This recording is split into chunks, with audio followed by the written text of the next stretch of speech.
అయోధ్య ప్రపంచ విమానాశ్రయానికి మహర్షి వాల్మీకి ప్రపంచ విమానాశ్రయంగా నామకరణం చేసిన సందర్భంగా మహబూబ్ నగర్ జిల్లా కేంద్రంలోని తూర్పు కమాన్ నుండి రామ్ మందిర్ చౌరస్తా గడియారం చౌరస్తా వరకు భారత ప్రధాని నరేంద్ర మోడీకి కృతజ్ఞత తెలుపగా తెలంగాణ వాల్మీకి సంఘం తరపున ర్యాలీ నిర్వహించారు. ఈ కార్యక్రమంలో బీజేపీ జాతీయ ఉపాధ్యక్షురాలు డీకే అరుణ, రాష్ట్ర నాయకులు ఏపీ మిథున్ రెడ్డి పాల్గొన్నారు. ఈ సందర్భంగా వారు మాట్లాడుతూ అయోధ్యలోని శ్రీరామ క్షేత్రంలో విమానాశ్రయానికి వాల్మీకి మహర్షి నామకరణం చేసిన భారత ప్రధాని నరేంద్ర మోడీకి మరియు భారత ప్రభుత్వానికి ధన్యవాదాలు తెలియజేశారు. రామ మందిర నిర్మాణం రేపు జనవరి 22వ తేదీన రామ మందిర నిర్మాణం పూర్తిగా వస్తుంది. రేపు జనవరి 22వ తేదీన మన ప్రధాని నరేంద్ర మోదీ గారు చేతుల మీదుగా వారి యొక్క సమక్షంలో శ్రీరాముల వారికి ప్రాణ ప్రతిష్ఠ జరగబోతా ఉంది. వేల సంవత్సరాల యొక్క మన కళ నిజం కాబోతున్నది. అయోధ్య అంటే శ్రీరాముని జన్మస్థానమైనటువంటి జన్మభూమిలో అయోధ్యలో మరి శ్రీరాముల వారి యొక్క భవ్య మందిర నిర్మాణం, ఆ భవ్య మందిరంలో శ్రీరాముని యొక్క ప్రాణ ప్రతిష్ఠ జరగబోతున్నటువంటి నేపథ్యంలో ప్రజలందరూ కూడా ఎప్పుడెప్పుడా రోజు వస్తుందని చెప్పి ఎదురు చూస్తూ ఉన్నారు. ఎంతో ఉత్సాహంతో ఏ విధంగా జరుగుతుందో, ఏ విధంగా ఉంటుందో అందరూ కళ్ళరా చూడేటటువంటి విధంగా ప్రతి ఒక్కరు కూడా ఈరోజు నిరీక్షిస్తూ ఉన్నారు. ఆ రోజు ప్రతి ఒక్క గుడిలో ఏ ఊర్లో కానీ, ఏ పల్లెల్లో కానీ, ఏ పట్టణంలో కానీ ప్రతి గుడిలో కూడా ఆ రోజు రాముల వారి ప్రాణ ప్రతిష్ఠ సందర్భంగా జనవరి 22 రోజున పెద్ద ఎత్తున ఆయా గుడులలో మరి పూజలు, అదే ప్రతి ఇంట ప్రతి ముంగిట్లో శ్రీరాముల వారి యొక్క జ్యోతిని వెలిగించి శ్రీరాముల వారిని మన ఇంట్లోకి ఆహ్వానించాలని ప్రధానమంత్రి నరేంద్ర మోదీ గారు ఈ దేశంలో ఉన్నటువంటి ప్రతి ఒక్కరు కూడా మన ప్రజలందరూ కూడా ఆ యొక్క క్షణాన్ని ఒక స్వర్ణ అక్షరాలతో లిఖించబడ్డటువంటి రోజు జనవరి 22వ రోజు శ్రీరాముల వారి ప్రతిష్ట అయోధ్య భవ్య మందిరంలో జరుగుతున్నటువంటి రోజు.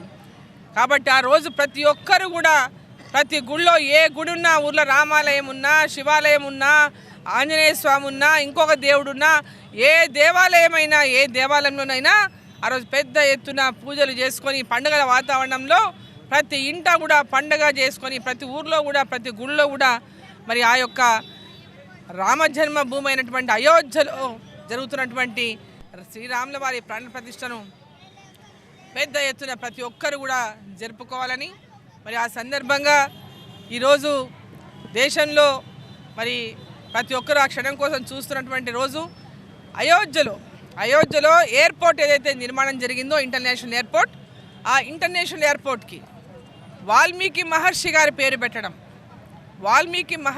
పేరు పెట్టడం రామాయణాన్ని మనకు అందరికీ అందజేసినటువంటి రాముల వారి చరిత్రను మనకు చెప్పినటువంటి ఆదికమైనటువంటి వాల్మీకి మహర్షి గారి యొక్క పేరును ఆ ఇంటర్నేషనల్ ఎయిర్పోర్ట్కి పెట్టడం, ఈరోజు ఇక్కడ ఉన్నటువంటి ప్రతి ఒక్క వాల్మీకి కూడా మరి ఈరోజు ఆ వాల్మీకులంతా ఈరోజు ఏకమై కలిసి నరేంద్ర మోదీ గారికి ధన్యవాదాలు తెలిపే విధంగా ఇక్కడ ఒక పెద్ద ఎత్తున శోభాయాత్రను నిర్వహించిన సందర్భంగా మరి నరేంద్ర మోదీ గారికి ధన్యవాదాలు తెలియజేస్తూ మరి శోభాయాత్ర ఏర్పాటు చేసినారు. మరి చాలా పెద్ద ఎత్తున వాల్మీకి సోదరులు సోదరీమణుల యాత్రలో పాల్గొన్నారు. వారికి మరి యాత్రలో వారితో పాటు వారి యాత్రలో మరి నేను కూడా పాల్గొంటూ వారికి మరి వారి పాత్ర అంటే మద్దతు తెలపడం కాదు, వారితో పాటు మమేకమై ఈ శోభాయాత్రలో మేము కూడా పాల్గొన్నాం. మరి ఈరోజు నరేంద్ర మోదీ గారికి మరి అందరి తరఫున మరి వాల్మీకి మహర్షి గారి పేరును మరి ఇంటర్నేషనల్ ఎయిర్పోర్ట్ అయోధ్యలో పెట్టినందుకు వారికి మనస్ఫూర్తిగా వారందరి తరఫున కూడా ధన్యవాదాలు తెలియజేస్తా ఉన్నాను. ఈరోజు పాలమూరు పట్టణంలో మన వాల్మీకి సోదరులు నిర్వహించిన శోభయాత్ర 22 జనవరి శ్రీరాముని యొక్క ప్రాణ ప్రతిష్ఠ కోసము అయోధ్యలో దివ్యమైన భవ్యమైన మందిరాన్ని నిర్మించే విధంగా మరి ఈ యొక్క శోభయాత్ర శ్రీరాముని కోసము అయోధ్యలో నిర్మించబడ్డ ఎయిర్పోర్ట్కి శ్రీ వాల్మీకి గారి పేరు పెట్టి నరేంద్ర మోడీ గారికి కృతజ్ఞతలు చెప్పే విధంగా మన ఈ యొక్క వాల్మీకి సోదరులు ఇక్కడ శోభయాత్ర నిర్వహించడం జరిగింది. వారి యొక్క ఆహ్వానం మేరకు మేమంతా భారతీయ జనతా పార్టీ కార్యకర్తలము నాయకులము ఈ యొక్క యాత్రలో పాల్గొని వీరందరికీ శుభాకాంక్షలు తెలియజేస్తూ ఇదే విధంగా మన దేశాన్ని ధర్మాన్ని ముందరికి తీసుకుపోయే విధంగా మనమంతా పనిచేయాలా. పని చేసుకుంటా 22న జరిగే ఈ యొక్క ప్రాణ ప్రతిష్టకు మన మంత్రము దివాళీ కన్నా గొప్పగా పండగ వాతావరణము దేశవ్యాప్తంగా నిర్మించుకునే విధంగా శ్రీ నరేంద్ర మోడీ గారు పిలుపునిస్తున్నారు. ఇందులో అందరూ పాల్గొనాలని చెప్పి విజ్ఞప్తి చేస్తూ ఆహ్వానిస్తున్నాం. అడ్వకేటు తెలంగాణ వాల్మీకి సంఘం రాష్ట్ర అధ్యక్షుడిని. ఈరోజు భారతదేశం లోపల మోడీ గారు వాల్మీకి సమాజాన్ని గుర్తించి అయోధ్య లోపల వాల్మీకి మహర్షి ఇంటర్నేషనల్ ఎయిర్పోర్టు నామకరణం చేసిన సందర్భంన తెలంగాణ వాల్మీకి సంఘం ఆధ్వర్యం లోపల ఈరోజు తూర్పు ఖమ్మం నుంచి రామ్ మందిర్ చౌరస్తా పాన్ చౌరస్తా వయా గడియారం వరకు శోభాయాత్ర నిర్వహించడం జరుగుతుంది. అందులో భాగంగా ఈరోజు మీకు అందరికీ తెలిసిన విషయమే, ఈనాడు హిందూ సమాజం లోపల రామాయణము, మహాభారతం, భగవద్గీత ఈ 3 పెద్ద గ్రంథాలు ఉంటాయి. ఈ 3 పెద్ద గ్రంథాల లోపల రామాయణాన్ని వాల్మీకి మహర్షి రచించి అతడు దేశ విదేశాలకు ప్రపంచానికి మన హిందూ సమాజం గురించి చాటి చెప్పిన ఘనత వాల్మీకి మహర్షికి చెందింది. దాన్ని గుర్తించి మోడీ గారు ఈనాడు ఇంటర్నేషనల్ ఎయిర్పోర్టుకు మహర్షి వాల్మీకి నామకరణం చేయడం చాలా సంతోషకరమైన విషయము. దానిలో భాగంగానే ఈరోజు మేము శోభాయాత్ర నిర్వహిస్తున్నాము. ఈనాడు తెలంగాణ వాల్మీకి సంఘం ఆధ్వర్యంలో మీకు అందరికీ తెలిసిన విషయమే, ఈనాడు వాల్మీకి బోయలు మన రాష్ట్రంలో ఒక 12 లక్షల జనాభా ఉంటుంది.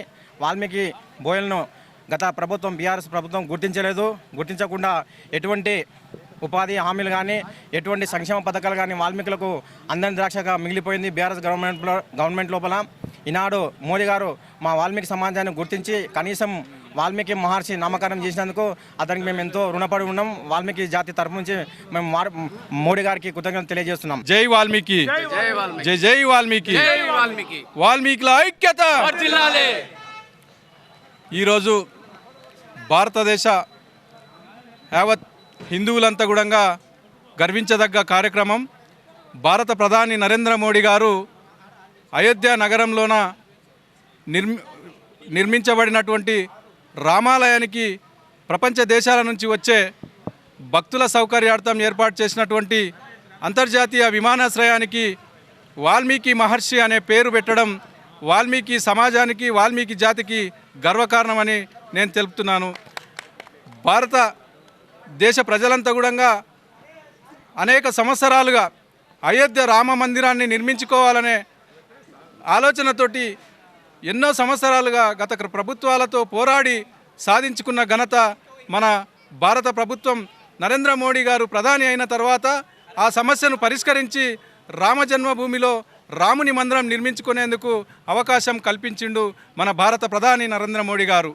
అలాంటి ప్రదేశంలో మనం ఏదైతే నిర్మించుకొని రేపు 22వ తారీఖు నాడు రాముని ప్రాణప్రతిష్ఠ జరుగుతుందో ఆ కార్యక్రమానికి రాముని పాదాల చెంతన పెట్టినటువంటి అక్షింతలను మన భారతదేశంలోని నలుమూలలో ఉన్న దేవాలయాలకు పంపించి మన ఇంటికి రాముని పాదాల చెంత పెట్టినటువంటి అక్షంతలను తీసుకొచ్చి మన ఇళ్లకు పంపిణీ చేయడం జరుగుతుంది.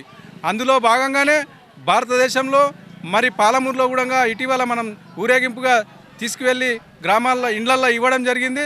మా వాల్మీకి సమాజం కూడా భారత ప్రధానికి రుణపడి ఉంది వాల్మీకి మహర్షి యొక్క పేరు పెట్టడం వల్ల.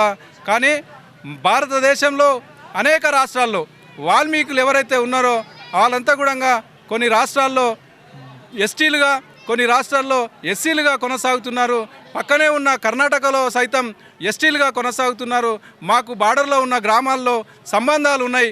అక్కడ నుంచి పిల్లలను తెచ్చుకుంటాం, ఇక్కడ నుంచి పిల్లల్ని ఇస్తాం. అక్కడ నుంచి పిల్లల్ని తెచ్చుకొని పెళ్లి చేసుకుంటే ఇక్కడ బీసీ అవుతుంది, ఇక్కడ నుంచి మా అమ్మాయిని అక్కడ ఇస్తే ఎస్టీ అవుతుంది. కాబట్టి భారత ప్రభుత్వం మాకు ఏదైతే రామ జన్మభూమి సమస్యను ఏ విధంగా పరిష్కరించి ఈరోజు యావత్ హిందువులకు రాముని చూసే భాగ్యం కల్పించిందో అలాంటి భాగ్యాన్ని మా యొక్క వాల్మీకులకు 65 ఏళ్ళుగా తెలంగాణ ఆంధ్రప్రదేశ్లో ఉన్న ఎస్టీ డిమాండ్ సాధన ఏదైతుందో అది నరేంద్ర మోడీ గారి సారథ్యంలో అయితేనే అవుతుందని చెప్పేసి మాకందరికి కూడా నమ్మకం ఉంది, అవుతుంది కూడా. కానీ మేము దృఢంగా నమ్ముతున్నాం. వారికి ముందుగా కావాల్సింది ఏంటంటే ఒక దేవాలయానికి వెళ్తే దేవుడు కరుణిస్తాడు, కానీ ముందుగా పూజారి కరుణించాలి. ఆ విధంగా భారత ప్రభుత్వం మాకు ఎస్టీ జాబితాలో చేర్చేందుకు అవకాశం ఉన్నప్పటికీ ఇక్కడున్న రాష్ట్ర ప్రభుత్వాలు దాన్ని అసెంబ్లీలో తీర్మానం చేసి పంపించకపోవడం వల్ల మేము ఇంకా బీసీలుగానే కొనసాగుతున్నాం. మేము అణచివేతకు గురవుతున్నాం. విద్య, ఉపాధి, ఉద్యోగ అవకాశాల్లో మేము వెనుకబడినాం. కాబట్టి భారత ప్రభుత్వం ముందుకొచ్చి చేయడానికి సిద్ధంగా ఉన్నప్పటికీ మన తెలంగాణ ప్రభుత్వం గత 10 ఏళ్లుగా మాకు అవకాశం కల్పించలేదు. ఇప్పుడు ఏర్పడినటువంటి తెలంగాణ ప్రభుత్వం ఈ యొక్క సమస్యను గుర్తించి మాకు ఆ అసెంబ్లీలో తెలంగాణలోని ఉన్న ఎస్టీల జాబితాలో చేర్చాలని వాల్మీకులను కోరుచు మేము ఈ ప్రభుత్వాన్ని డిమాండ్ చేస్తున్నాం. భారత ప్రభుత్వానికి, భారత ప్రధానమంత్రి నరేంద్ర మోడీ గారికి మా వాల్మీకులు ఎల్లవేళలా వారికి వెన్నుదన్నుగా నిలుస్తారని చెప్పేసి ఈ సందర్భంగా నేను తెలియజేసుకుంటున్నాను. జై హింద్, జై భారత్.